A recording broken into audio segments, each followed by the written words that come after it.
लखनऊ में एक राष्ट्र एक चुनाव पर सेमिनार का आयोजन हुआ। उत्तर प्रदेश एडवोकेट फोरम ने एक राष्ट्र एक चुनाव सेमिनार का आयोजन किया। सेमिनार में सुप्रीम कोर्ट के पूर्व जस्टिस विनीत सरन, देवेंद्र अरोड़ा शामिल हुए। सेमिनार में एक राष्ट्र एक चुनाव से होने वाले लाभ पर चर्चा हुई। उत्तर प्रदेश एडवोकेट फोरम अध्यक्ष और पूर्व महाधिवक्ता राघवेंद्र सिंह ने सेमिनार में कहा कि एक राष्ट्र एक चुनाव राष्ट्रहित का मुद्दा है।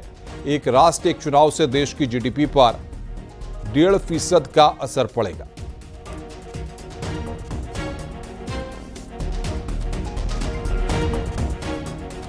वन नेशन वन इलेक्शन होने से किसी राजनीतिक दल को फायदा या नुकसान नहीं होने वाला है। पहले होता रहा है, बाद में हो रहा है, कोई ऐसी बात नहीं है। कोई अन्य दल कहे कि साहब इससे कहीं नुकसान होगा, तो जो आप देखेंगे कि शुरू में जब एक साथ चुनाव हो रहे थे तभी रीजनल पार्टियां आगे बढ़ीं और कांग्रेस का धीरे धीरे बिगड़ना शुरू हुआ।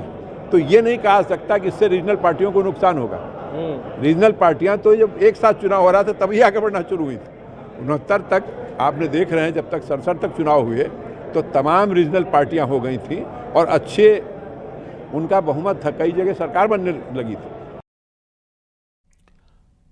देहरादून में ग्राफिक एरा डीम्ड यूनिवर्सिटी में करियर काउंसलिंग सेमिनार का आयोजन किया गया। कार्यक्रम में ब्रह्मोस के पूर्व सीईओ और एमडी रहे डॉक्टर सुधीर मिश्रा मुख्य अतिथि के रूप में शामिल हुए।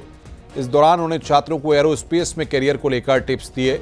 ब्रह्मोस मिसाइल तैयार करने वाली टीम में प्रमुख भूमिका निभाने वाले doctor Mishra graphic era deemed university के बोर्ड ऑफ गवर्नर के सदस्य भी हैं।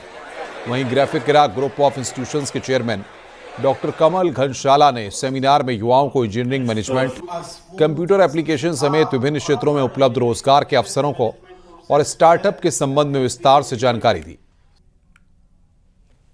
ब्रह्मोस का कोई जवाब नहीं है और ब्रह्मोस एक ऐसी रक्षा प्रणाली है, एक ऐसा मिसाइल सिस्टम है जो ज़मीन से, हवा से, पानी से, कहीं से भी यूज़ किया जा सकता है। एक बहुत पोटेंट, एक बहुत ताकतवर ये मिसाइल सिस्टम है। ये भारत और रूस का एक जॉइंट वेंचर है और इस मिसाइल सिस्टम को दुनिया में सबसे बेहतरीन माना जाता है। मुख्यमंत्री योगी आदित्यनाथ ने आज स्वास्थ्य विभाग की समीक्षा बैठक की। स्वास्थ्य मंत्री और सूबे के डिप्टी सीएम ब्रजेश पाठक भी बैठक में मौजूद रहे। स्वास्थ्य विभाग की मीटिंग में सीएम योगी ने प्रदेश भर की स्वास्थ्य सेवाओं की समीक्षा की।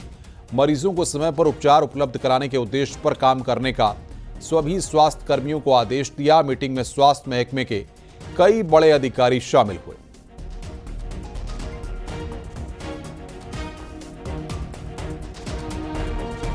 आजमगढ़ में पुलिस ने एक लुटेरे को गिरफ्तार किया और उसके कब्जे से लूटे गए कैश, अवैध असला और कारतूस बरामद किया है।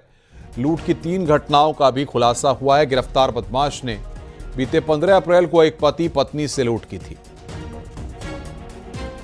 इसका भ्रमण किया गया, घटनास्थल का जांच पड़ताल की गई और मुकदमा दर्ज कराया गया। इसमें पूर्व में एक अपराधी को पकड़ा जा चुका है। इसमें दूसरा मेन जो अपराधी था दीपांकर तिवारी, वो वांछित चल रहा था, जिसकी कल सूचना प्राप्त हुई थी कि वो किसी घटना करने की फिराक में है, तो उसको हमारी पुलिस द्वारा और स्वाट टीम द्वारा घेराबंदी करके पकड़ लिया गया है। इसके कब्जे से 40,000 रुपए तथा अवैध तमंचा भी बरामद किया गया है। प्रतापगढ़ पुलिस ने दुकानदार से लूट का खुलासा किया और आरोपी तनवीर को गिरफ्तार किया। लूट के 4,000 रुपए, तमंचा और कारतूस बरामद किया है। बेकरी दुकानदार से तमंचे के बल पर बदमाशों ने 30,000 रुपए लूटे थे।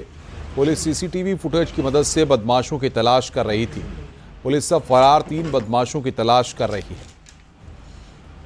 एक अभियुक्त को गिरफ्तार किया गया जिसका नाम तनवीर है। ये कटरा मेदिनीगंज का ही रहने वाला है और इसकी मुख्य भूमिका रही रैकी करने में। इसने रैकी किया और पहचान कराया। इसके अलावा इसमें 3 अन्य अभियुक्त प्रकाश में आए हैं जिनकी गिरफ्तारी हेतु लगातार तजवीज़ की जा रही है। शीघ्र ही उनकी गिरफ्तारी की जाएगी।